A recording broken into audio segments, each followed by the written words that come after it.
పెళ్ళైనా పండగైనా వేడుక ఏదైనా పట్టుచీరల ప్రత్యేక వేదిక వారాహి సిల్క్స్. సాంప్రదాయానికి సౌందర్యానికి వారధి. నమస్తే, నేను Keshav. Welcome to Suman TV. Andhra Pradesh రాజకీయాలు ఇప్పుడు దేశవ్యాప్తంగా చర్చ రేపుతున్నాయి. ముఖ్యంగా కాకినాడ తీరంలో రేగిన అలజడి ప్రతి ఒక్కరి దృష్టిని ఆకర్షిస్తుంది. అక్కడ ఏం జరుగుతుంది? పవన్ కళ్యాణ్ వేసేటువంటి ప్రతి అడుగు రాజకీయంగా సంచలనంగా మారడం వెనుక కారణం ఏంటి? ఆంధ్రప్రదేశ్ రాజకీయాలు అలానే జనసేన పార్టీ వ్యూహాలపైన చర్చించేందుకు మనతో పాటు జనసేన పార్టీ అధికార ప్రతినిధి వివేక్ బాబు ఉన్నారు. ఆయనతో మాట్లాడారు. వివేక్ బాబు గారు నమస్కారం. నమస్తే సార్.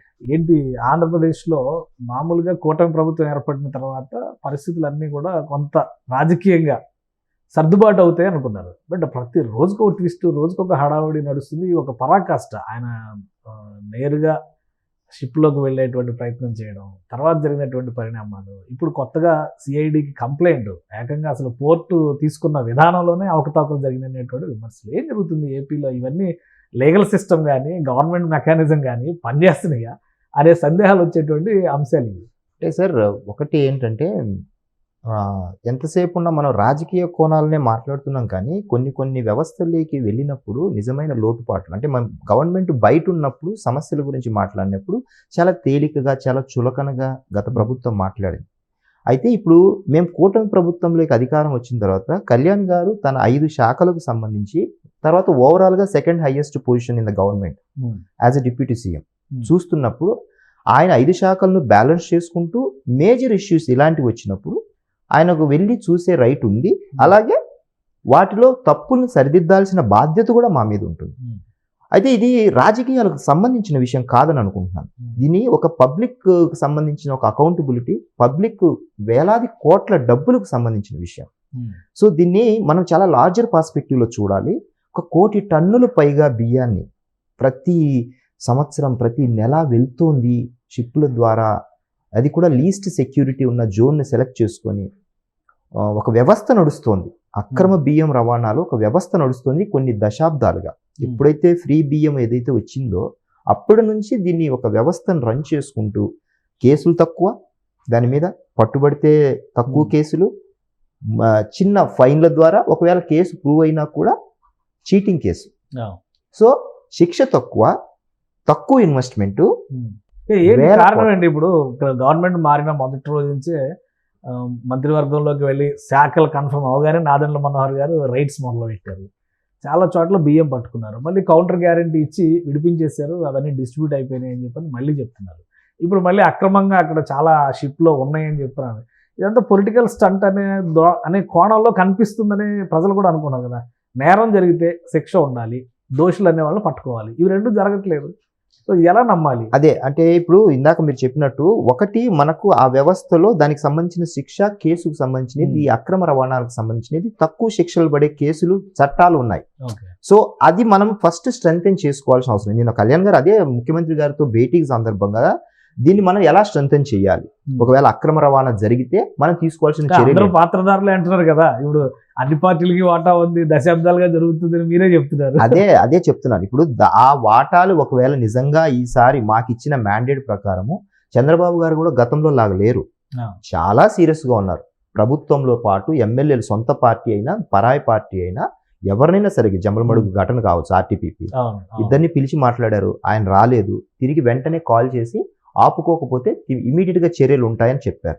ఒకవేళ ఇప్పుడు ఆ డెడ్ లైన్, అంటే ఎవరికైనా మన పర భేదం లేకోకుండా పక్క పార్టీ వాళ్ళకైనా మా పార్టీ వాళ్ళకైనా ఫస్ట్ 1, 2 వార్నింగ్లు, 3వది ఎట్టి పరిస్థితుల్లో స్పేర్ చేయమని చెప్పేశారు.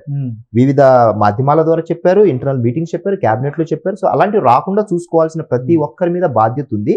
సో ఈ రైట్స్ అనేవి కూడా బాధ్యతాయుతంగా చేస్తున్నాము, ప్రజల ముందే చేస్తున్నాం అకౌంటబిలిటీగా.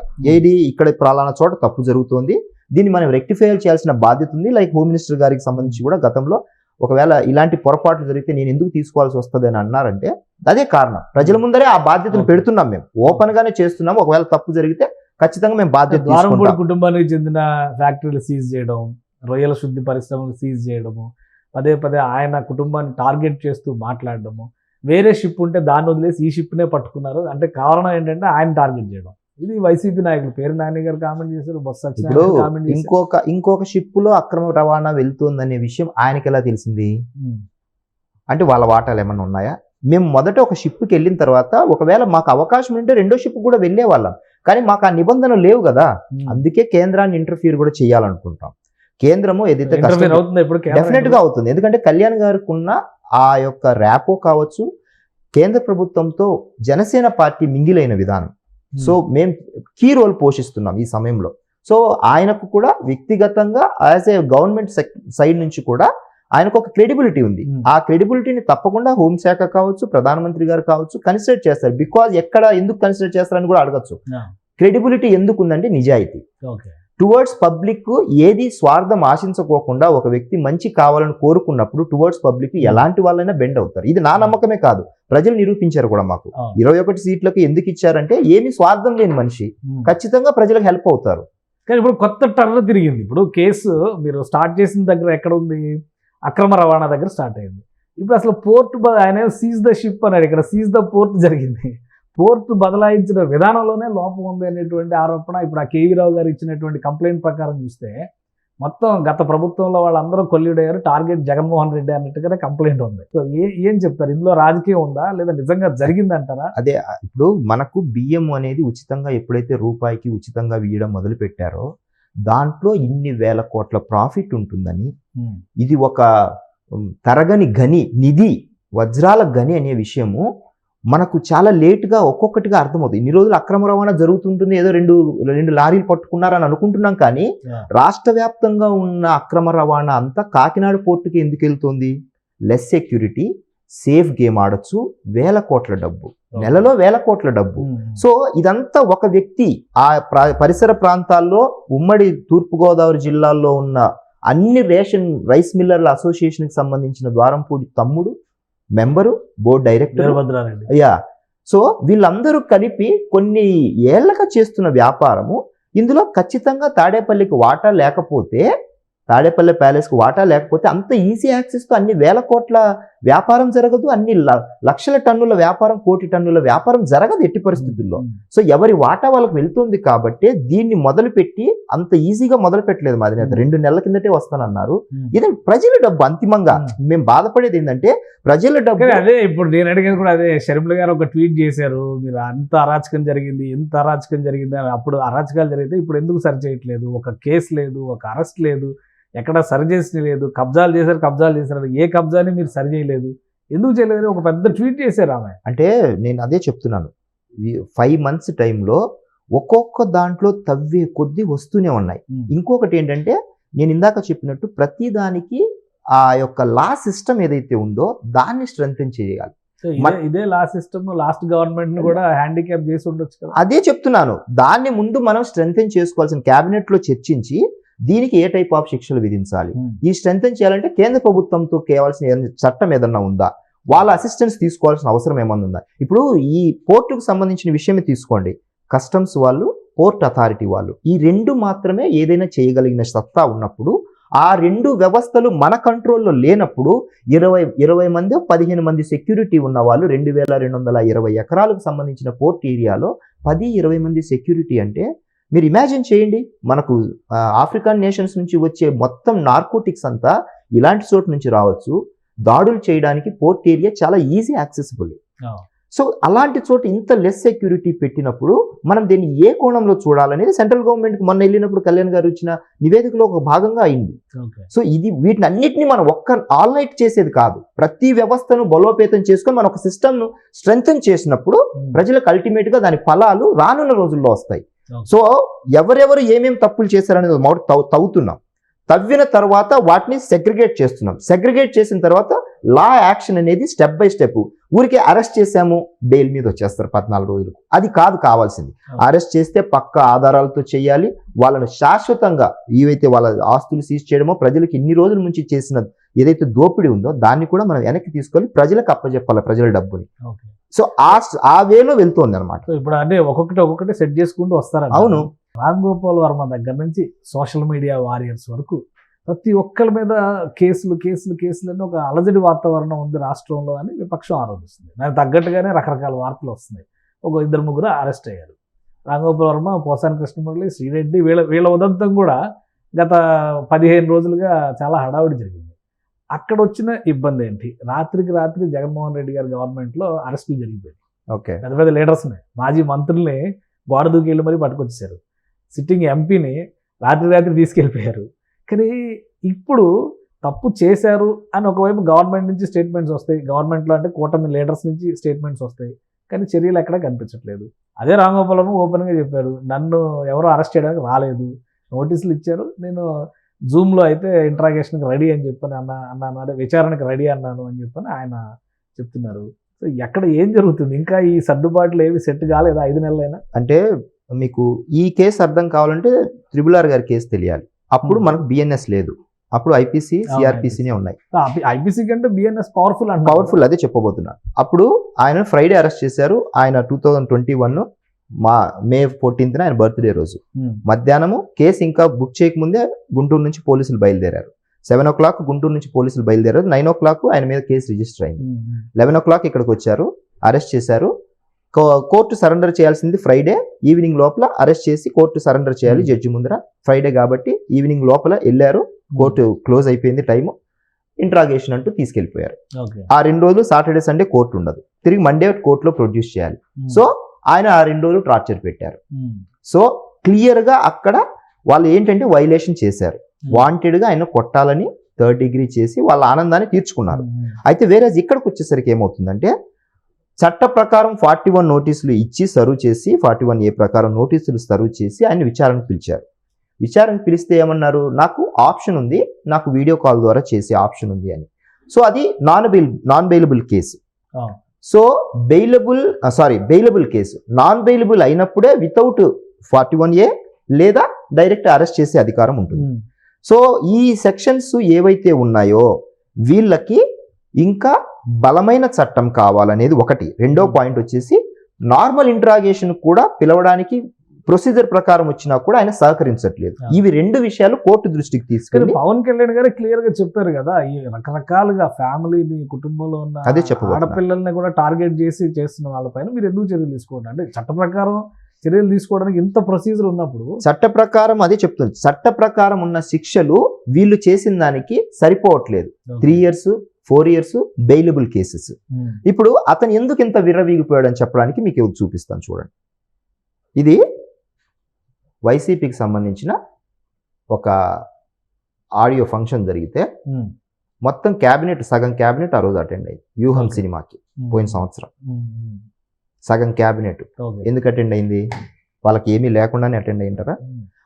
అతని వెనకాలుండి తిట్టడానికి ఇంకా చాలా ఉన్నాయి. అతని అకౌంట్లో ఏమేమి అబ్యూజివ్ కామెంట్స్, వల్గరు, మార్ఫ్డ్ చేశాడు. ఈరోజు ఏమి తెలియని లాగా పతిత్తులాగా మాట్లాడుతున్నాడు.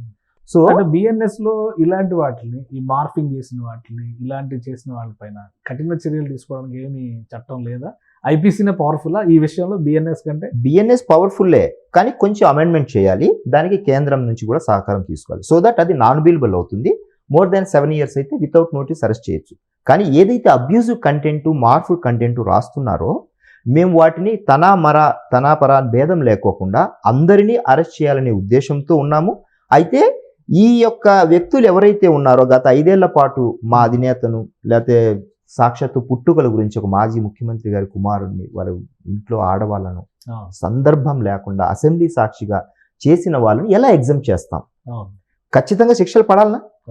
టాప్ టు బాటం ఒక ముఖ్యమంత్రి స్థాయి వ్యక్తి సభల్లో కూర్చొని ఆనందపడుతూ ఉన్న సందర్భాలు చూసినప్పుడు తిడుతుంటే నా కొడక యారా పవన్ కళ్యాణ్ అంటే నా కొడకల్లారనే మాటకే మనం అంత బాధపడుతుంటే లాభాషలు మాట్లాడారు కదా. మరి మేము వాడి తిట్టినోనికే మనం వినలేకపోతున్నామని మనం అనుకుంటాను. మనం కల్చర్గా మాట్లాడుకుంటే పడిన వాళ్ళకి ఎంత నొప్పి ఉంటుంది అంటున్నాను నేను. 4 ఏళ్ల పాటు ఆ మాటలు పడిన వాళ్ళను ఒక్కొక్కడు చేయి చూపించిన వాడు, ఇంట్లో వాళ్ళకి వస్తాము, ఆడపిల్లల జోలికి వస్తాం, కూతురు జోలికి వస్తాం, తల్లి జోలికి వస్తాము, భార్య జోలికి వస్తాము అంటుంటే రక్తం మరగదా? ఎదురుగా ఉంటే ఏం చేయాలనిపిస్తుంది? మనుషులం కదా. అదే ఇప్పుడు యాక్షన్ దెర్ ఈజ్ నో, ఇది ఎలా ఉందంటే ఇన్యాక్షన్ ఇన్ యాక్షన్ లాగా ఉంది. ఎందుకంటే పవన్ కళ్యాణ్ గారు ఇదే విషయాలు ప్రస్తావించి చాలా గట్టిగా చెప్పారు.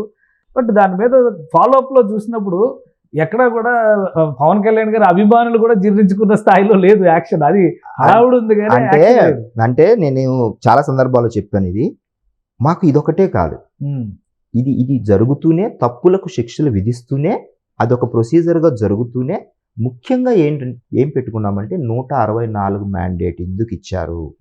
గత ప్రభుత్వ తప్పులు చేసిన ప్రతి ఒక్కటి శిక్షలు విధిస్తూనే మేము ఆ తప్పులు చేయకుండా ఉండడం కోసం ఇంత గొప్ప మ్యాండేట్ ఇచ్చారు. కక్ష కార్పణ్యాలు కాదు ముఖ్యము, మన వ్యక్తిగత కార్పణ్యాలు కూడా కాదు. ఈవెన్ మా అధినేత ఏమన్నారు, నన్ను తిడతారు, మీరు పట్టించుకోవద్దు, మీరు ప్రజా సమస్యలు మాత్రమే మాట్లాడారు, మీరు రియాక్ట్ అవ్వద్దు వాటికి. ఏది ప్రతిపక్షంలో ఉన్నప్పుడే ఆ మాట చెప్పారు. ఇప్పుడు అధికారంలో ఉన్నప్పుడు కూడా శిక్షలు యాజ్ ఇట్ ఈజ్ గా జరుగుతూ ఉంటాయి, అదొక ప్రొసీజర్ జరుగుతూ ఉంటుంది, పోలీసులు చూసుకుంటారు, అది వేరే సెక్షన్. బట్ మనం ఏంటి 164 వచ్చాయి. అదే కాదు ముఖ్యం, మనం ప్రభుత్వంలో ఉండి బాధ్యతగా అభివృద్ధి సంక్షేమ కార్యక్రమాలు ప్రజలకు ఏ టైంలో ఎవరికి ఏం అవసరం వచ్చినా వాటిని చూసే బాధ్యత మీది. సో మేము ప్యారలల్ గా రెండు వెళ్ళాలి. ఒకే సైడ్ వెళ్ళామనుకోండి అది అవుట్ రేట్ గా అయిపోతుంది. ఇంకా వాళ్ళ మీదనే కాన్సన్ట్రేట్ చేసుకుంటా వాళ్ళని కొట్టడానికి ప్రభుత్వంలోకి రాలేదు. మేము తప్పులను శిక్షలు విధిస్తూనే అదొక సెక్షన్ గా ఈ ప్రొసీజర్ ని సెట్ చేసేటువంటి క్రమంలో పవన్ కళ్యాణ్ గారు హోమ్ మినిస్ట్రీ బాధ్యతలు కూడా తీసుకుంటారని ఒక ప్రచారం తెగ జరిగింది. ఆయన చేసినటువంటి వ్యాఖ్యలను బట్టి మొన్న ఢిల్లీ వెళ్ళి అమిత్ షా గారితో భేటీ అయితే కూడా ఈ చేంజ్ కోసమే అక్కడ డిస్కషన్ జరిగిందని ప్రచారం జరిగింది. ఏంటి అంటే ఇవన్నీ సెటరైజ్ చేయాలంటే పవన్ కళ్యాణ్ గారు హోమ్ మినిస్టర్ అంటే అలా అని కాదు, ఆయన మాలాగే అంటే ఆయన ఆవేశం ఎలా ఉంటుందో మీకు తెలుసు. సమయము ఆ స్పందన ఏదైనా ఒక బాధ నొప్పి కలిగినప్పుడు ఇమీడియట్ గా యాజ్ ఎ హ్యూమన్ బీయింగ్ ఒక కామన్ మ్యాన్ గా ఆయనకు బాధ ఆవేశం వచ్చేస్తుంది. సో ఆ బాధలో నుంచి ఇప్పుడు మహిళలకు సంబంధించిన అన్యాయ అక్రమాలు జరిగినప్పుడు మేము గత 5 ఏళ్ల పాటు మేము ఈ గత గవర్నమెంట్ ని మేము క్వశ్చన్ చేసింది అదే. మా గవర్నమెంట్ లో అలా జరిగితే సాక్షాత్ ఆయన ఒక డిప్యూటీ సీఎం గా ఉన్నప్పుడు ఆ ఆవేదనలో నుంచి వచ్చిన మాట అది. నేను కూడా తీసుకోవాల్సి వస్తుందేమో, ఎందుకంటే బికాస్ జరుగుతున్న పరిణామాలు ప్రజలు మనకి ఇచ్చిన మ్యాండేట్. అది కూడా ఓపెన్ గానే ఆయన అంత ఆవేశంగా బాధతో చెప్పారు. గ్యాప్ అని కాదు, బాధ. తప్పకుండా మీరు మరింతగా మీ అధికారాలను విస్తృతంగా top to bottom 24 hours bind అయి ఉండాలి అని. అది జరిగిన 2 రోజులకే మళ్ళీ అనిత గారు ముఖ్యమంత్రి గారు క్యాబినెట్ లో కూర్చున్నారు, చక్కగా నవ్వుతూ మాట్లాడుకున్నారు. సో ఏదైనా ఒక సమస్య వచ్చినప్పుడు మనం అవుట్ రేట్ గా ప్రజలకు అల్టిమేట్ గా మనం న్యాయం చేకూరుస్తున్నామనే సంకేతాన్ని ప్రజల ముందే పెట్టి వారికి మనం క్లియర్ గా ఇస్తున్నాము. కూటమిలో అన్నప్పుడు 3 పార్టీలు ఉంటాయి, రకరకాల, ఒక పార్టీలోనే భిన్న వాదనలు ఉంటాయి, డిఫరెంట్ అప్రోచెస్ ఉంటాయి, అలిగేషన్స్ ఉంటాయి. సో 3 పార్టీలు రకరకాల డెమోక్రటిక్ స్పిరిట్ తో తీసుకోవాలి.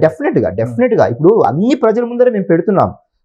ఇది గొడవ వచ్చినా పెడుతున్నాం ప్రజల ముందరే, ఇబ్బంది వచ్చినా పెడుతున్నాం, మంచి జరిగినా ప్రజల ముందరే పెడుతున్నాం. ఈ ఇష్యూస్ అన్ని పక్కన పెడితే 5 ఏళ్లుగా జరుగుతున్న మంచిని కూడా మీరు ఒకసారి గుర్తు చేసుకోవాలి. ఆయన శాఖలకు సంబంధించి ఇచ్చిన హామీలు ఒక్కొక్కటిగా నెరవేర్చుకుంటూ 4000 పెన్షన్ 30వ తారీఖే ఆయన దగ్గర ఓన్లీ గత 5 ఏళ్లలో జరిగిన ఒక మాట చెప్తే కేవలం 1వ తారీఖు పెన్షన్లకు సంబంధించి మాత్రమే వాళ్ళు టార్గెటెడ్ గా పెట్టుకున్నారు. నా అవ్వాతాతలని గవర్నమెంట్ ఎంప్లాయీస్ జితాలు ఎప్పుడు ఇచ్చారు? 7, 8, 10, 15 కూడా. ఈ రోజు 1వ తారీఖు పెన్షన్లు ముందుగానే 30వ తారీఖే మొన్న పెన్షన్లు ఇచ్చేసాం, ఒకటి ఆదివారం అని. సో ఒక పక్క సంక్షేమం చేసుకుంటున్నాం. దీపం పథకానికి సంబంధించినట్టుగా ఆయన 5 శాఖలకు సంబంధించిన సూపర్ సిక్స్ అసలు పట్టించుకోవట్లేదు. అదే చెప్పబోతున్నాను, పట్టించుకోలేదని వాళ్ళు అంటున్నారు. ఒక పక్క రోడ్లు 40-30 వేల పనులు 4,500 కోట్లతో గ్రామాల మహర్దశ. రేపు జనవరి చూడండి, ఒక్కొక్క రోడ్లు మీకు చూపిస్తాను ఎలా జరుగుతున్నాయో పనులు. ఎంత అద్భుతంగా రోడ్లు వేస్తున్నారు, సిమెంట్ రోడ్లు ఒక్కొక్కరు గ్రామాల్లో జరుగుతున్నది ఇంత ఫాస్ట్ గా.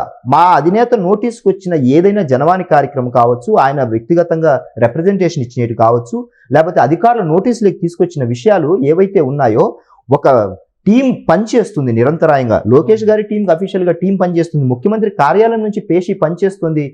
టైం టు టైం వాటిని మళ్ళీ మానిటరింగ్ చేస్తున్నాం. సో ఇవన్నీ కూడా మనం ప్రజల్లోకి తీసుకెళ్లాల్సిన బాధ్యత ఉంది. 5 శాఖలకు సంబంధించిన మా వెబ్సైట్ లో మేము మీకు ఇవ్వమంటే ఇవన్నీ అవన్నీ నోటెడ్ గా మీకు ఇవన్నీ కావాలంటే అవన్నీ పెడతాను అభివృద్ధికి సంబంధించిన. ఇప్పుడు ఇది చూడండి, రోడ్ల మహర్దశ. ఇది గవర్నమెంట్ లో చేస్తున్న యాక్టివిటీ గ్రామాల్లో మహర్దశ చూడండి ఏమంటున్నారు. మార్టేర్ రోడ్ అండి. ఇది వరకు ఎలా ఉండేదంటే ఇది జస్ట్ మహా అంటే ఒక కిలోమీటర్ డిస్టెన్స్ ఉంటుందేమో అంతే. గోతులు పెద్ద పెద్ద గోతులు ఉన్నాయి. ఇప్పుడు మొత్తం సిమెంట్ రోడ్లు వేసేస్తున్నారు మొత్తం అంతా. ఇలాంటి మీకు గవర్నమెంట్ ఫామ్ అయినాక తీసుకున్న నిర్ణయం ఇది ఈ 5 నెలల్లో. నీకు ఇంకా అలాంటి చాలా పెడతాను. అడవులకు సంబంధించిన, పులుల సంరక్షణకు సంబంధించి, ఏనుగులకు సంబంధించి పక్కన కర్ణాటకతో మాట్లాడి ఏనుగులు రాకోకుండా అటవీ శాఖ ఐటీకి సంబంధించిన పిల్లలకు ఎప్పటికప్పుడు వాళ్ళకు నిరంతరాయంగా ఐటీకి సంబంధించిన పరికరాలు, క్రీడా స్ఫూర్తికి సంబంధించిన వాళ్ళకు మంచి ఆట స్థలాలు ఉండాలి, మంచి వ్యాయామానికి సంబంధించిన స్పోర్ట్ కిట్స్ ఇస్తున్నాము. మీరు మీరు మీరు చెప్పండి ఏ సెక్షన్ కావాలనో. అందరు మంత్రులు పని చేస్తున్నారు, పరిగెడుతున్నారు. కానీ ఎంతసేపు ఉన్న వైసీపీ ఈ 11 మంది ఎమ్మెల్యేలు వీళ్ళతో ఉన్న చేదు చెత్త అంతా మా మెత్తిమేసి దాన్ని తుడుచుకోవడానికే ఎంతసేపు చర్చలు జరుగుతున్నాయి. కానీ మంచి కూడా ప్రొజెక్షన్ ప్రజల్లోకి వెళ్ళాలి. దానికి కూడా మీడియా కూడా చాలా వరకు మాకు ఎక్స్పోజర్ ఇవ్వాల్సింది మీకు మనసు. అంటే ఒక్క విషయం చెప్పండి. ఇప్పుడు కళ్యాణ్ గారు మొన్న ఢిల్లీ వెళ్ళారు, అందరు మంత్రులు కలిశారు, ఒక 7 మంత్రులు కలిశారు, ప్రధానమంత్రి గారితో కూడా భేటీ అయ్యారు. అనేది నేషనల్ పర్స్పెక్టివ్లో ఎమర్జ్ అవుతున్న లీడర్గా కనిపిస్తారు. మహారాష్ట్ర ఎలక్షన్స్ తర్వాత చూస్తే ఆయన రేపు ఢిల్లీ ఎలక్షన్స్కి, బీహార్ ఎలక్షన్స్కి, తమిళనాడులో కూడా తమిళ్ మాట్లాడుతున్నారు కదా, సో అక్కడ కూడా ఆయన ఇంటర్ఫీర్ అయ్యేలాగా కనిపిస్తుంది. అంటే అక్కడ కూడా ఆయన క్రౌడ్ పుల్లర్ అయ్యేటువంటి అవకాశాలు స్పష్టంగా కనిపిస్తున్నాయి. ఏంటి జనసేన పార్టీ జనసేనాని ఏ విధంగా ప్రొజెక్ట్ చేయబోతుంది? అంటే ఒకటి ఏంటంటే బీజేపీ అని అంటే కాదు, కానీ ఎన్డీఏలో అలయన్స్లో ఉన్న ఏ కూటమి భాగస్వామైనా, క్రౌడ్ పుల్లర్ అయినా, లేకపోతే జనాకర్షణ నేత ఎవరున్నా కూడా, అటు సినిమా పరంగా కావచ్చు, లేకపోతే రకరకాల రాష్ట్రాలలో ఉన్న ముఖ్యమంత్రి స్థాయి అభ్యర్థులు వాళ్ళకు పాపులారిటీని బట్టి వాళ్ళని డెఫినెట్గా ప్రచారానికి వాడుకుంటారు. సో జనాకర్షణ నేతగా ఆబ్వియస్గా కళ్యాణ్ గారికి ఆ పేరుంది. ముఖ్యంగా ఉప ముఖ్యమంత్రి అయిన తర్వాత ఆయన క్రెడిబిలిటీ, లైక్ మహారాష్ట్ర ఎన్నికలకు సంబంధించి కావచ్చు, ఆయన ఆలోచన విధానం, ప్రధానమంత్రి గారు సాక్షాత్తు పార్లమెంటు హాల్లో ఎలక్షన్ ముందు, ఎన్నికకు ముందు అందరి భాగస్వామి పక్షాలు ఆందే అంటూ, తుఫాన్ అంటూ పలికిన సందర్భం ఆ రోజు మొదలైన చర్చ. సో ఆ రోజు మొదలైన చర్చ Pawan Kalyan, who is Pawan Kalyan. So national media కూడా ఇప్పుడు ఈరోజు కూటమిలాగా అంత ప్రభుత్వంలో అటు కేంద్రంలో రాష్ట్రంలో ఉందంటే కారణం కూడా ఆయనే పరోక్షంగా ప్రత్యక్షంగా. నేషనల్ ఎన్డీఏకి సంబంధించి ఏమైనా కీలక బాధ్యతలు తీసుకున్నారు? బాధ్యతలు అంటే ఆయన ఒకటి రాష్ట్రానికి మొట్టమొదటి ప్రాధాన్యత అని కళ్యాణ్ గారు చాలా సందర్భాల్లో చెప్పారు. ఇక కేంద్రానికి సంబంధించిన బాధ్యతలు అనేది పూర్తిగా ఆయన డిస్క్రిషన్ పవర్స్. సో ఆయన టువర్డ్స్ సెంట్రల్ వైపు వెళ్తారా, లేకపోతే రాష్ట్రాన్ని గాడిలో పెట్టే బాధ్యత తీసుకుంటారా, లేకపోతే నేషనల్ స్థాయి లీడర్గా ఎమర్జ్ అవ్వడానికి, లేకపోతే ఎన్డీఏ ఏమన్నా కొత్త బాధ్యతలు తీసుకుంటున్నా అనేది పూర్తిగా ఆయన డిస్కషన్. జనసేన రాజ్యసభలో అడుగు పెడుతుందా? ఇప్పుడు అదొకటి ఎక్కువ చర్చ నడుస్తుంది. 3 సీట్లు ఆల్రెడీ నామినేషన్స్ టైం కూడా స్టార్ట్ అయింది. సో మేమేమనుకున్నామంటే కళ్యాణ్ గారు మా యొక్క ఆలోచన విధానానికి రాజ్యసభకు కూడా మాకు కూడా ఉంటుందేమో అని మేము కూడా ఎక్స్పెక్ట్ చేశాము. సో ఇంకా టైం ఉంది. మేబీ ఈ 3 రోజుల్లో మాకు ఒక సీటు, నేను ముందు కూడా చెప్పినాను చాలాసార్లు, కళ్యాణ్ గారు కోరుకుంటే బాబు గారు నో చెప్పలేరు, బీజేపీ నో చెప్పలేదు. ఓకే. సో ఆయన ఆలోచన విధానం ఏముందో, ఎవరికి ఒకవేళ ఈ సీటు ఒక త్యాగం చేస్తే, లేకపోతే వదులుకుంటే వేరే ఎక్కడో చోట వేరేది ఏదైనా తీసుకునే అవకాశం కూడా ఉంటుంది. కానీ ఒకటి అంటే ఎన్ని త్యాగాలు చేస్తారు. ఇప్పుడు జనసేనలో మీలాంటి లీడర్స్ చాలా మంది ఎమర్జ్ అవుతూ వచ్చారు. నామినేటెడ్ పోస్టుల్లో కూడా ఎక్కడ ప్రిఫరెన్స్ రాలేదు అని చెప్పి మిగతా వాళ్ళందరి గురించి వదిలేద్దాం. వివేక్ బాబు పొజిషన్ ఏంటి నెక్స్ట్? అంటే కూటమి 3 పార్టీలు, సో షేరింగ్ ఉంది. పైగా మేము పనిచేసిన దానికి అవుట్రైట్గా, నిజాయితీగా పార్టీ అధినేత ఆలోచన విధానాన్ని ప్రజల్లోకి తీసుకెళ్లే నిరంతరమైన బాధ్యత తీసుకున్నాం. సంతృప్తిగా చేశాము, ఆనందంగా చేశాం. సో ప్రభుత్వం వచ్చింది. అయితే పదవి అనేది మరింత బాధ్యతను పెంచుతూనే ఉంటుంది ప్రతి దశలో కూడా. నాకు ఈ పదవి అనేది కేవలం వచ్చిన వాళ్ళకి పదవి అనేది ఒక అలంకారం. మేము మాత్రం బాధ్యతతో మాట్లాడతాం. సో అలంకారము లేకపోతే చివరిన పేరు రాసుకొని హంగామా కారు వెనకాల పెద్ద బోర్డు రాసుకోవడం కాదు, కానీ దానికి గౌరవం తీసుకురావాలి మొట్టమొదటి. తర్వాత ఆ గౌరవానికి తగిన బాధ్యత ప్రజలు సొమ్ము జీతాలుగా తీసుకుంటున్నప్పుడు ప్రతి రూపాయికి బాధ్యత తీసుకోవాల్సిన అవసరం ఉంటుందని నేను వ్యక్తిగతంగా భావిస్తాను. కళ్యాణ్ గారు కూడా ఆలోచన విధానం కూడా అదే పదే చాలా సందర్భం. అంటే ఇప్పుడు 4th ఫేజ్ లిస్ట్ వస్తుంది అంటున్నారు. ఉంటుందా ప్రిఫరెన్స్? ఉంటుందా జనసేన?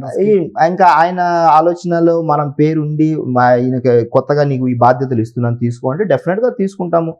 దానికి మరింతగా ఆయన సలహాలు సూచనల మేరకు ఆయన ఆధ్వర్యంలో పనిచేస్తాము. ఆయన నిరంతరము ఆలోచన విధానం టువర్డ్స్ పబ్లిక్ ఎంత మేలు చేస్తే, ఎంత బాగు చేస్తే బాగుంటుంది అనే ఆలోచనలకు తగినట్టు పనిచేస్తాం. రాకుండా కూడా కంటిన్యూ అవుతాం అందులో. థ్యాంక్ యూ వివేక్ గారు, మీ అభిప్రాయాలు తెలియజేసినందుకు. ఇది జనసేన పార్టీ ఒక ప్రణాళికబద్ధమైనటువంటి వ్యూహంతో ప్రజల అభివృద్ధి, సంక్షేమం ధ్యేయంగా ముందుకు వెళ్తుందని వివేక్ బాబు విశ్లేషిస్తున్నారు. అలానే పవన్ కళ్యాణ్ విధానాలు నచ్చి మెచ్చి ఎన్డీఏలో ఆయనకి సముచిత ప్రాధాన్యం ఇచ్చేటువంటి ప్రయత్నం ప్రధాని స్థాయి వ్యక్తులు కూడా చేస్తున్నారని ఆయన విశ్లేషిస్తున్నారు. ఇక రాష్ట్రంలో జరుగుతున్నటువంటి కొన్ని అంశాలకి, గత ప్రభుత్వం తాలూకు అవలక్షణాలను సరిచేసేటువంటి క్రమంలో కొంత సమయం పట్టొచ్చు, కానీ ఎవరిని ఉపేక్షించేటువంటి పరిస్థితి మాత్రం ఉండదని విశ్లేషిస్తున్నారు. ఇది special discussion. Keep watching. Suman టీవీలో మీ పర్సనల్ అండ్ బిజినెస్ ప్రమోషన్స్ కోసం కింది నెంబర్కి కాంటాక్ట్ చేయండి.